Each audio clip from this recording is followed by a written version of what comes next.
नमस्कार दोस्तों, आइए जानते हैं दिल्ली की आज की फटाफट बड़ी खबरें।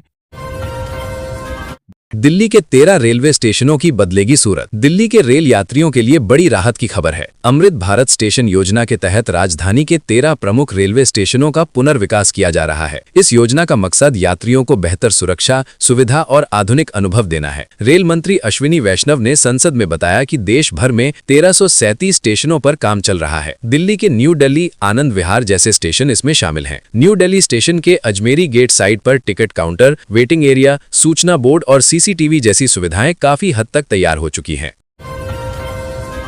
एससी ने माना, उसकी ही बनाई समिति ने ठुकराया। अरावली पर्वतमाला की नई परिभाषा को लेकर सुप्रीम कोर्ट, केंद्र सरकार और उसकी ही बनाई समिति के बीच मतभेद सामने आए हैं। पर्यावरण मंत्रालय ने 100 मीटर ऊंचाई आधारित परिभाषा कोर्ट में पेश की, जिसे सुप्रीम कोर्ट ने स्वीकार कर लिया। हालांकि कोर्ट की सेंट्रल एम्पावर्ड कमेटी ने इस परिभाषा को न जांचा और न ही मंजूरी दी। सीईसी ने स्पष्ट किया था कि ये प्रस्ताव उनके विचाराधीन नहीं रहा। इसके बावजूद सुप्रीम कोर्ट ने इसे मान्यता दी। सीईसी की स्थापना 2002 में पर्यावरणीय आदेशों की निगरानी के लिए की गई थी।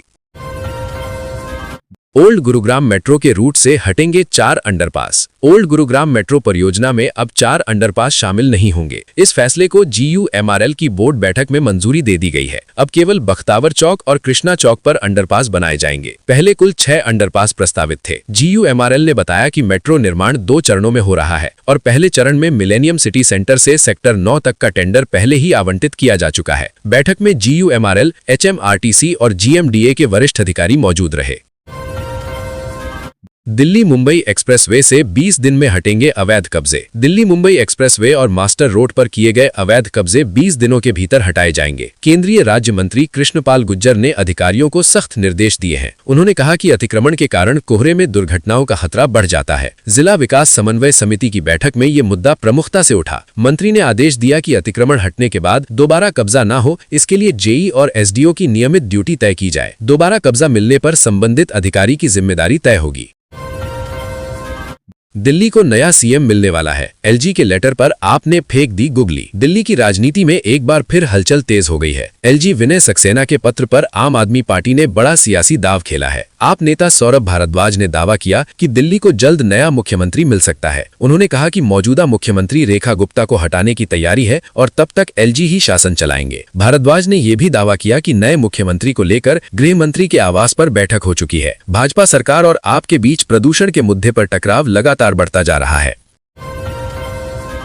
नोएडा में सुपरटेक पर 6000 करोड़ से अधिक का बकाया। नोएडा में सुपरटेक की परियोजनाओं पर 6000 करोड़ रुपए से ज्यादा का बकाया है, जिसके चलते 4300 से अधिक फ्लैट की रजिस्ट्री अटकी हुई है। नोएडा प्राधिकरण ने बकाया वसूली के लिए केवल नोटिस जारी किए हैं। सुपरटेक की ग्रुप हाउसिंग, कमर्शियल और मिक्स लैंड यूज परियोजनाएं शहर में फैली हैं। सेक्टर 94 स्थित सुपरनोवा प्रोजेक्ट के लिए 2011 में 913 करोड़ रुपए में भूखंड आवंटित हुआ था। अब तक बिल्डर ने करीब 605 करोड़ रुपए ही जमा कराए हैं। संजय कपूर की 30,000 करोड़ की संपत्ति को लेकर विवाद। दिवंगत उद्योगपति संजय कपूर की 30,000 करोड़ रुपए की संपत्ति को लेकर चल रहा पारिवारिक विवाद निर्णायक मोड़ पर पहुंच गया है। दिल्ली हाईकोर्ट ने सभी पक्षों की दलीलें सुनने के बाद अंतरिम रोक पर फैसला सुरक्षित रख लिया है। कोर्ट ने साफ किया कि अब कोई नया दस्तावेज या दलील स्वीकार नहीं होगी। विवाद संजय कपूर की कथित वसीयत को लेकर है, जिसमें पूरी संपत्ति तीसरी पत्नी प्रिया कपूर को देने का दावा है। करिश्मा कपूर से उनके बच्चों ने इस वसीयत को चुनौती दी है।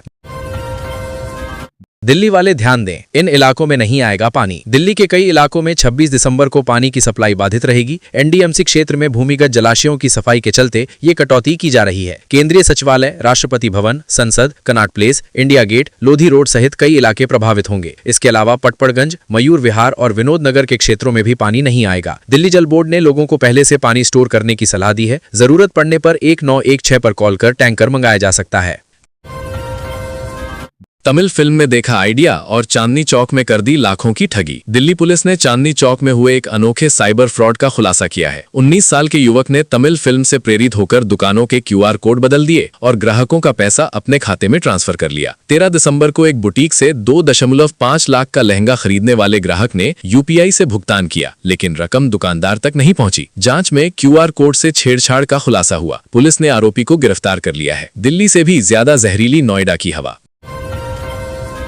नोएडा मंगलवार को देश का सबसे प्रदूषित शहर रहा, जहां AQI 424 दर्ज किया गया। ग्रेटर नोएडा का AQI 388 रहा। इस महीने 4 बार नोएडा टॉप प्रदूषित शहर बन चुका है। सेक्टर 1 सबसे ज्यादा प्रदूषित इलाका रहा, जहां AQI 460 तक पहुंच गया। हवा चलने और धूप निकलने के बावजूद प्रदूषण में कोई खास कमी नहीं आई। PM 2.5 का स्तर PM 10 से अधिक दर्ज किया गया, जिससे लोगों की सेहत पर गंभीर असर पड़ रहा है।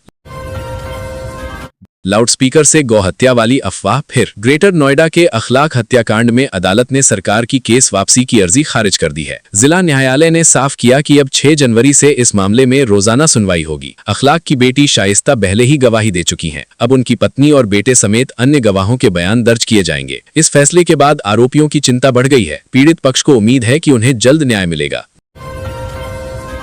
नमो भारत ट्रेन में संबंध बनाने वाले लड़के लड़की पर FIR। दिल्ली मेरठ नमो भारत ट्रेन में आपत्तिजनक वीडियो वायरल होने के मामले में NCRTC ने FIR दर्ज कराई है। लड़का लड़की के साथ वीडियो वायरल करने वाले कर्मचारी पर भी केस दर्ज हुआ है। आरोपी कर्मचारी को बर्खास्त कर दिया गया है। वीडियो में दोनों स्टूडेंट बताए जा रहे हैं। हालांकि पुलिस ने इसकी पुष्टि नहीं की है। CCTV फुटेज के दुरुपयोग पर भी सवाल उठे हैं। पुलिस अब लड़के लड़की की पहचान और तलाश में जुटी है।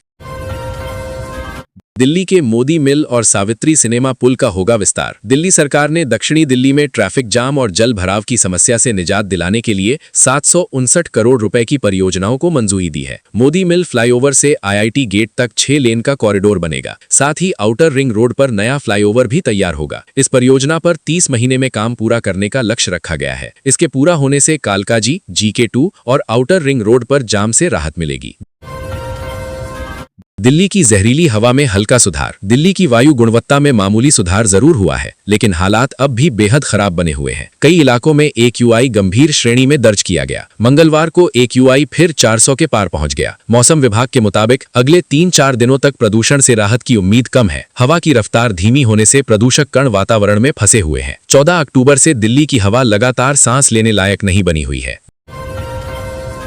दिल्ली में कड़ाके की ठंड और शीतल लहर का अलर्ट। दिल्ली में ठंड का प्रकोप और बढ़ने वाला है। मौसम विभाग ने आने वाले दिनों में शीतल लहर की चेतावनी दी है। उत्तर पश्चिमी हवाओं के कारण तापमान में 2 डिग्री तक गिरावट संभव है। सुबह के समय घना कोहरा छाया रहा, जिससे दृश्यता घटकर 50 मीटर तक पहुंच गई। दिन में धूप निकलने से थोड़ी राहत मिली। सफदरजंग वेधशाला में अधिकतम तापमान 23.2 और न्यूनतम 8.8 डिग्री सेल्सियस दर्ज किया गया। दिल्ली में छात्र पर चाकू से हमला। समयपुर बादली इलाके में 2 नाबालिगों ने 15 वर्षीय छात्र वंश पर चाकू से हमला कर गंभीर रूप से घायल कर दिया। वजह एक छात्रा से फोन पर बातचीत बताई जा रही है। पीड़ित छात्र कक्षा 10 का है। आरोप है कि छात्रा के भाई ने अपने दोस्त के साथ मिलकर वारदात को अंजाम दिया। पुलिस ने हत्या के प्रयास की धाराओं में केस दर्ज कर दोनों नाबालिगों को पकड़ लिया है। घायल छात्र का इलाज अस्पताल में जारी है।